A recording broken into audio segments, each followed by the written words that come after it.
Minecraft in 20 seconds, explained in 20 minutes. My mod, Real Hito, said this is interesting. I'm excited. I actually have no idea. I'm going to assume it's about speedrunning Minecraft and explains it in 20 minutes and how it's hard.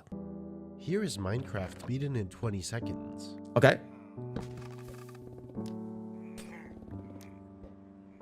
Wait.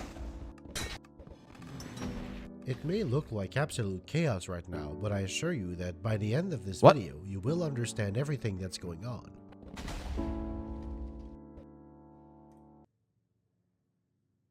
What? Wait, is that Taz? That's got to be a Taz, right? It's Taz. Okay, okay. Let's start from the beginning. What is the goal of RuneScape music pick. Despite its primary nature being a 3D sandbox game, Minecraft actually does have some sort of progression, a final boss, and an ending. The goal of Minecraft is to defeat the Ender Dragon, found in the dimension aptly called the End. To do that, one must typically get rid of end crystals sitting atop tall pillars of obsidian that regenerate the dragon's health, then take it down slowly but surely. Chat, fun fact, I've never ever been in Minecraft. Of course, players are free to completely ignore this quest and sink thousands of hours into the game recreating Middle-earth or building a computer that runs Minecraft itself, but the goal of the speedrun is to reach that ending as fast as possible. Now, those with a keen eye may have noticed the Ender Dragon was nowhere to be seen in this run. Yeah, I did notice that. We'll get to that. Okay. This is a tool-assisted speedrun Taz? made by Dylan DC14 of a category called Any% Set Seed. The four main categories in Minecraft are Any% Set Seed Glitchless, Random Seed, and Random Seed Glitchless. Is there right now, because I know Ludwig's playing a lot of Minecraft right now, is there like a Minecraft speedrun like renaissance happening right now? Is that what happened? Is that what's happening in the current like Twitch culture? I feel like there's like a renaissance of Minecraft speedrunning coming back. We'll see. Glitchless categories disallow abusing any bug in the game, and while they are more popular among real-time Minecraft runners, they typically result in a slower run time. Here, the ultimate goal is to create the fastest possible speedrun, so glitches were used. Any% simply means to reach the ending by all means necessary, with any amount of the actual game completed. This is by far the most popular approach, but there's a myriad of other arbitrary goals players can race towards. Set Seed refers to the world generation. Here, the two options are Set Seed and Random Seed. A core element of Minecraft's identity is that the world is procedurally generated randomly. The random world generation uses a number as a seed. Okay. A specific seed would always return the same world, but change one digit and the result is completely Okay, I know this. Speedruns that use random seeds cannot set this number, so runners are dropped in a completely random world in every attempt. Wait, what am I watching? Is this someone's screen where they have like 12 Minecrafts open until they find the right seed? Luck plays a massive role in random seed speedruns. In Set Seed, the runner is allowed to replay the same world over and over. Okay. This means they can choose a world with favorable conditions, learn where things are, and figure out the fastest route, resulting in a much more optimized run.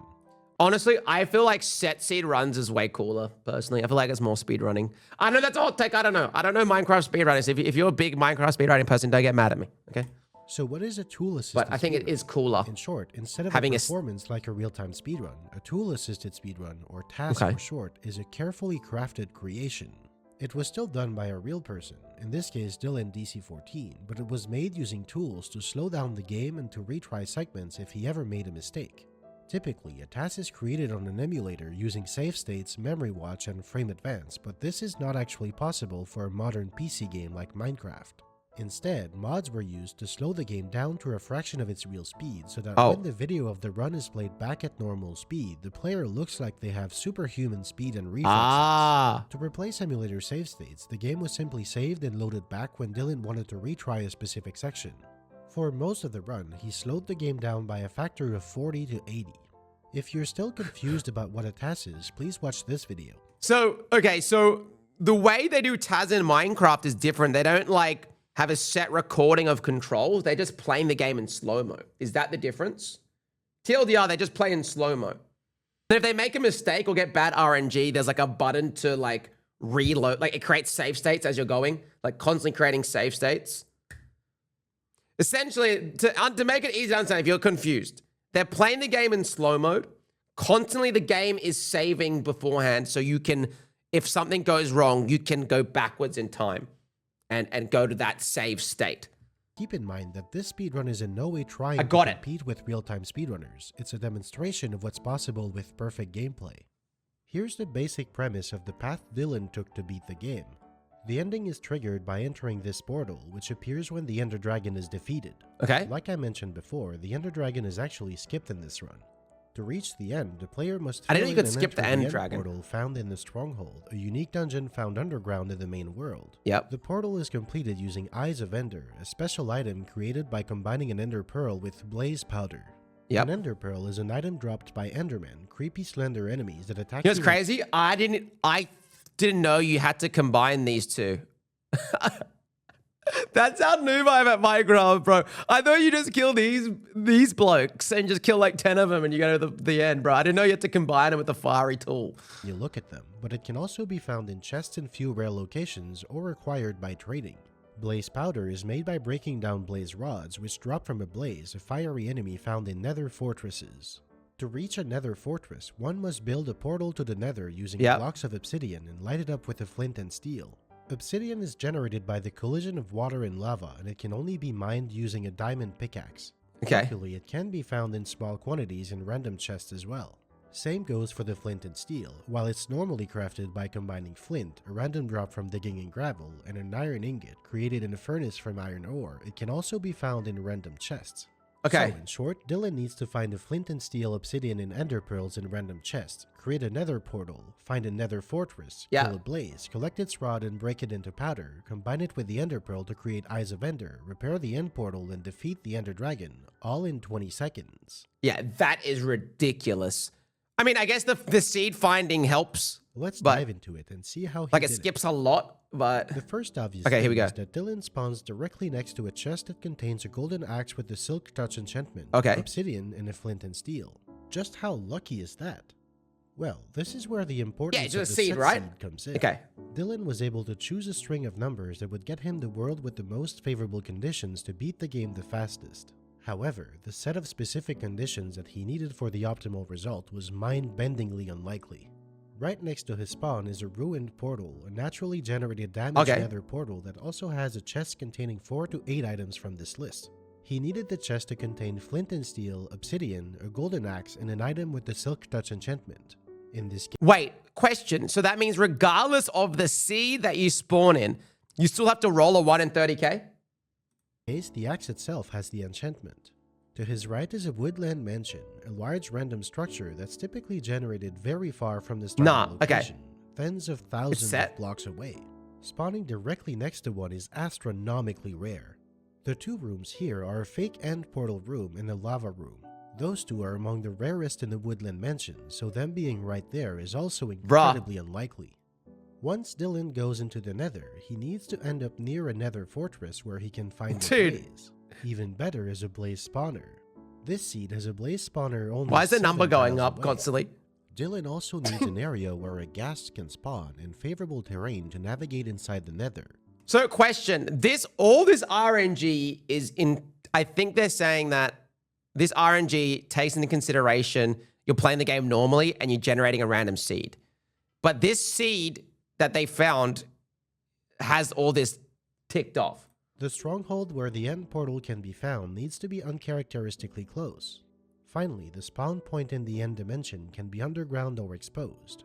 It needed to be exposed for the optimal run. Quick side note. How did they find this seed? Throughout this video, watch out for numbered notes in the bottom right corner.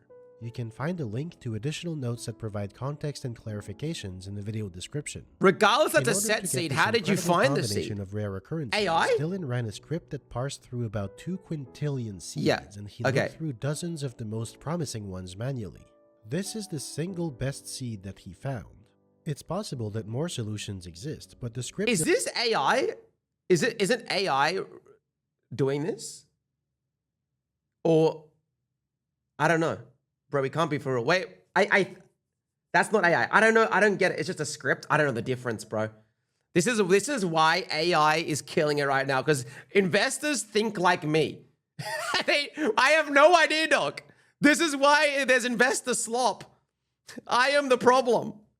It's just coding again. Just coding again. Over 10% Funny of every numbers. Possible seed in Minecraft, so this one is at least pretty good.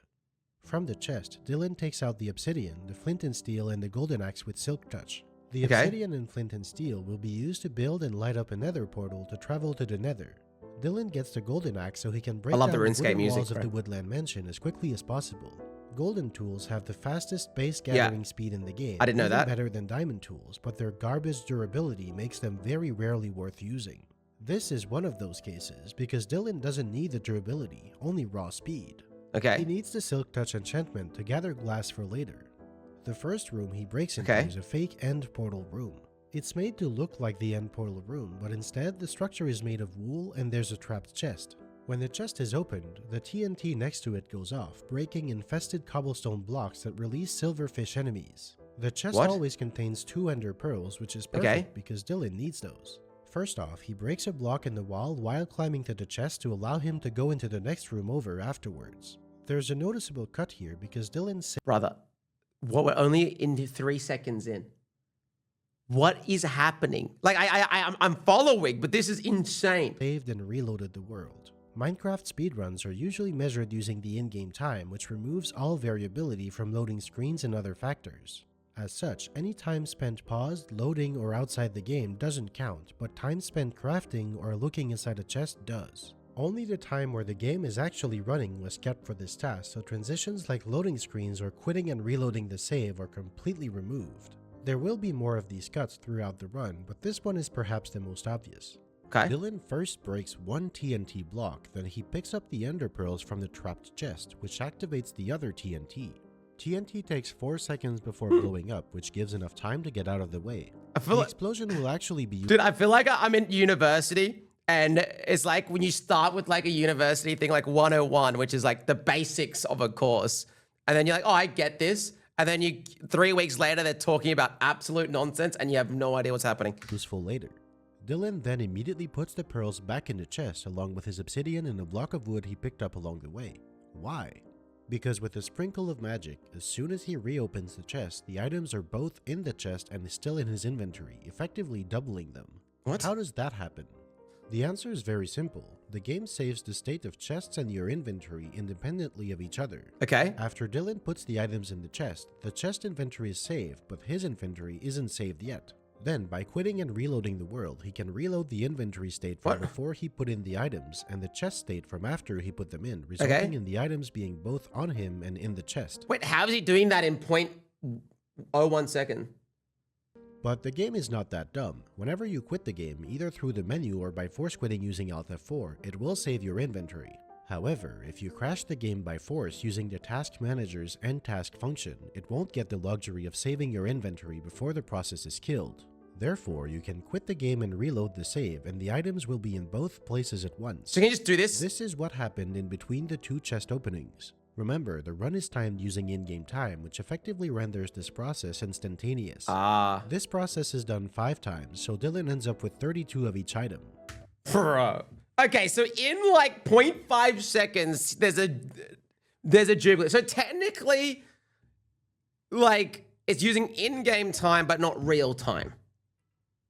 Understood. In the middle of it, though, he throws an ender pearl into the other room through the hole in the wall he made earlier. Throwing an ender pearl allows a player to teleport. When the ender pearl lands, the player is instantly teleported. Is there a chance you don't? And they take 2.5 hearts of damage. But it takes some time for the ender pearl to travel, in this case 1/3 of a second. This gives enough time to finish the chest duplicate. Oh, do you know what I'm thinking of? You always get to... I'm thinking of eggs. You know when you throw an egg and it spawns a chicken? Duplication, then make a crafting table for later. When the ender pearl finally lands, Dylan doesn't actually take damage. This is because whenever a player relogs into the game, they benefit from a 3-second invincibility period. This is intended to give players enough time to find their bearings, but in this task, 3 seconds might as well be 3 minutes. As a result, pretty much all sources of damage won't hurt Dylan in this run. Note that there's a purely visual bug when playing the run at such low speeds where the ender pearl is still visible after landing. That's cool. Dylan landed in the lava room of the woodland mansion. The rarest of all the possible rooms contains a block of diamonds surrounded by lava encased in a glass and obsidian pillar in the center of the room. The obsidian here is helpful because it allows Dylan to build a nether portal using fewer blocks than usual. However, when building the portal, he's limited in how fast he can build it. Regardless of the visual frame rate, Minecraft has a fixed tick rate of 20 game updates per second. Dude, because of RuneScape, I know what a tick rate is. This means Dylan can't do more than a single meaningful action, like placing a block or using an item, every 1/20th of a second. As soon as the portal is lit up, Dylan now needs to wait. To be taken into the Nether, the player needs to stand in the portal for 4 seconds. If they step out for any length of time, this timer resets. In the meantime, he harvests a block of glass, which he'll need to defeat the Ender Dragon in a creative way later in this run. Blocks of glass can only be obtained in 3 different ways, using sand in a furnace, which I've got crazy RuneScape ball knowledge. 10 seconds, trading emeralds for it with a villager, and harvesting it from this very room using a tool with a Silk Touch enchantment. Otherwise, it would simply break. Any other form of naturally generated glass in this specific version of Minecraft is a glass pane, not a glass block. This is the reason why spawning near this specific room and finding a tool with Silk Touch were 2 crucial requirements for this run. As soon as that's done, Dylan gets to work on building a second Nether portal, this one against the wall of the fake end portal room. He uses an Ender Pearl throw to get across from one portal to the other. The game actually doesn't— Oh, is it to spawn in a better location? Care that you're standing in any specific Nether portal. Because the teleportation is instantaneous, Dylan never spends any time outside the portal, so he can travel from one to the other and keep the 4-second timer active. Now that he's against the wall, he can wait a bit. Did you forget about the TNT from earlier? Well, it just blew up the wall. The chest and the TNT blocks were sitting on a ring of green wool, which gets flung in the explosion. This is why Dylan— Chat, if you like this video and find it interesting, are you a nerd by definition? But mind you, I am enjoying this. That is why I'm asking. Am I a loser? Bro, I'm loving this. I'm actually loving this. Created a second portal here. So it's actually interesting, bro. I'm a loser. He places the crafting table and gets to work. First, he makes planks out of his wood block so he can craft the rest of the items. Then he makes 2 chests and more crafting tables. Finally, he makes 4 beds with the 12 blocks of wool he just collected, and he reorganizes his inventory while the rest of the 4-second timer plays out. Okay. Dylan finally lands in the Nether. First order of business is throwing an Ender Pearl for future teleportation. Second order of business is placing a bed to take a well-deserved nap. But as soon as he tries to slide under the covers, the bed explodes. This is actually not a bug, it's a feature. Yeah, I know this. I actually know this. Me, if you die from a bed explosion, you get the message, player was killed by intentional game design. Normally in Minecraft, sleeping in a bed skips the rest of the night until it's daytime again. Can't do it in the Nether. Sets your spawn point next to the bed. But you can only sleep in a bed in the main world. Instead of making it so you couldn't even— Okay, can I be honest? This guy does not need to explain this for 30 to 40 seconds. Place a bed in the Nether or in the end, the developers decided to add an Easter egg. Attempting to sleep in a bed in these dimensions will make the bed explode and set fire to nearby blocks in an explosion even stronger than TNT. Dylan actually places and explodes 3 of his 4 beds in very quick succession. Again, these explosions don't damage him because of the invincibility period, but they move him faster than walking would have. They also affect the Ender Pearl, flinging it away further and faster than a normal flings throw. you. When this pearl lands, it will transport Dylan close to where the stronghold is in the main world. Now, wait, what a Kobe throw, bro! Second Ender Pearl while the first one is in motion. Normally, there's a 1-second cooldown after throwing a pearl, but this cooldown is reset upon reloading the world. This allows him to throw multiple pearls in quick succession, something that he will abuse for the entirety of the run. This second pearl will land in— Bro, the fact, because how's he— Dude, honestly, crazy throws! The fact that blood lands these are ridiculous. In about 1.5 seconds. He places a chest, throws a pearl just a couple I've never blocks played forward Hypixel. to better position himself, and another pearl down below towards the blaze spawner. While this one travels, he uses the chest to duplicate his remaining bed, his second chest, the glass block, and some obsidian. He doubles up the glass and beds to 4 of each, and his pearl lands next to a blaze. Dylan places a bed right next to a blaze and blows it up. He makes sure to punch the blaze first to mark it as being damaged by him. Okay, interesting. Bed explosions don't count as damage by a player, and a blaze killed by environmental hazards never drops anything. It drops a blaze rod, which he picks up and immediately doubles using a chest. He also duplicates his glass and beds again. He now has all the ingredients. So essentially, if you have a chest in Minecraft, you can dupe anything with this method. right? So with this run, as long as you can get one of something and have a chest, you can just constant dupe. Craft Eyes of Ender and open the portal to the end. At this point, the second Ender Pearl he threw, which I said would land about a second and a half later, finally lands, and he's teleported next to a ghast, a large random enemy in the Nether. Note that although the world can be generated using a set seed, randomly spawning enemies like blazes and ghasts depend on in-game random number generation, or RNG. Classic. This ghast holds the last ingredient to the secret method to kill the dragon quickly, a ghast tear. Dylan blows it up with a bed, then he quickly repositions with an Ender Pearl, places down a crafting table in a chest, and gets to work. He doubles his blade's rod twice to get to 8, turns them into 16 blaze powders, combines 13 of them with Ender Pearls to make Eyes of Ender, and he uses one of those eyes, 7 glass blocks, and the ghast tear he just obtained to create an End Crystal. End Crystals are the objects that heal the Ender Dragon in the end, but they also serve another purpose. Oh, they when damage? Crafted and placed in a particular arrangement, they can be used to spawn or respawn the Ender Dragon. This is the key to the strategy to defeat the dragon quickly. After creating all of these items... So now that he has one, he can dupe it, correct, chat? And have another one? ...does a bit of inventory management, then warps again.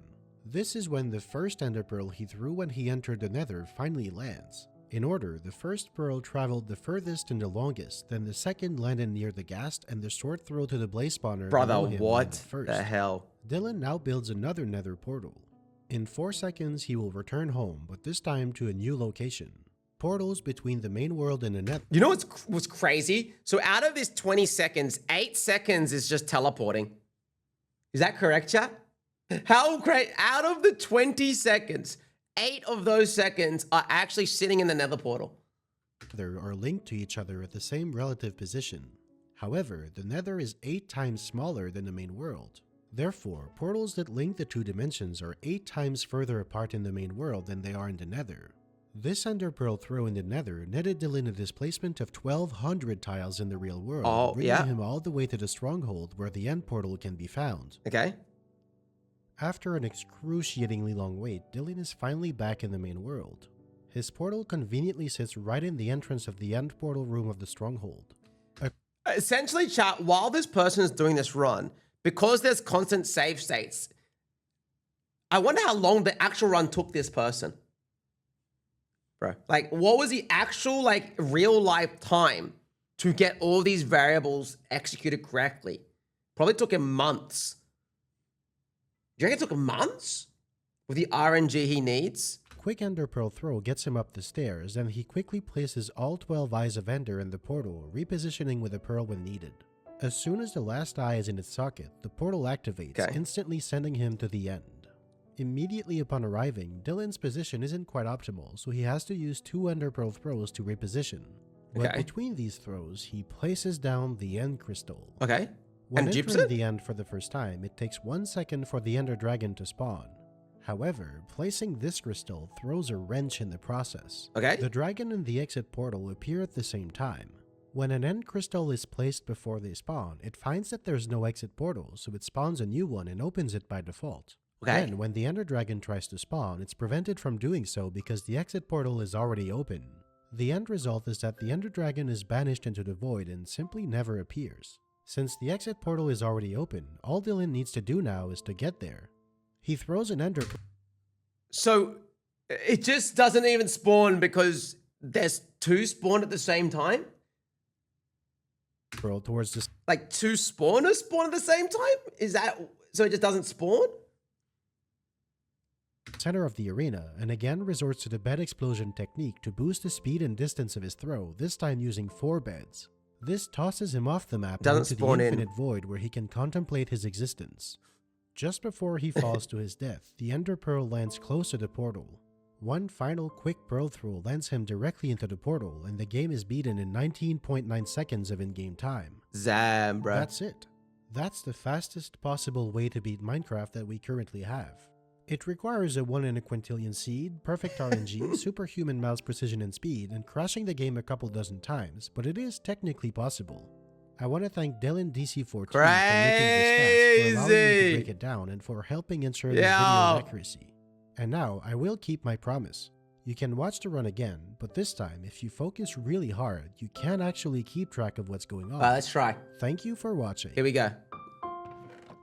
Thanks to that. Yep. Yep.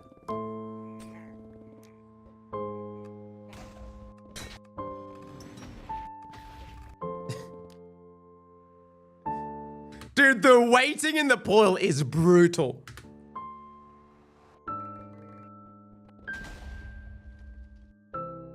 Is this on speedrun.com?